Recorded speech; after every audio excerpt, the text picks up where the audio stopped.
Voilà pourquoi, je le dis, ici dans notre commune, de la même manière que pour les masques en plein air, nous ne laisserons pas nos restaurateurs et nos cafetiers subir le diktat gouvernemental et que nous prendrons tous les moyens nécessaires pour nous y opposer.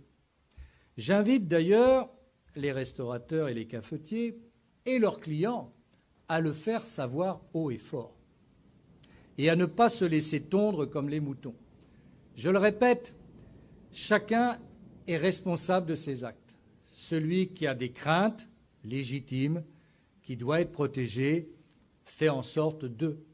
Mais vous ne pouvez supprimer la vie dans une société comme on s'apprête à le faire. Et je le répète, on prend cette mesure au moment où on assouplit les conditions dans nos écoles. Quel paradoxe!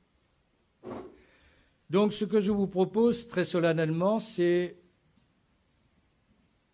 de soutenir nos restaurateurs cafetiers, ici et dans le reste du département et de notre pays, et de dire attention.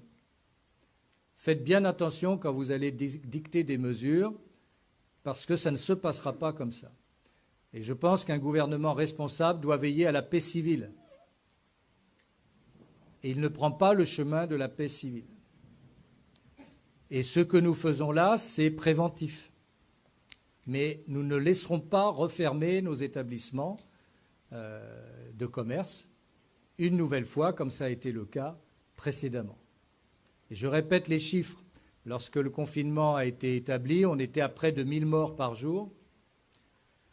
Lorsque le président de la République a dit « c'est bon, vous pouvez reprendre une vie normale, aller dans les écoles », on était à 500 morts par jour.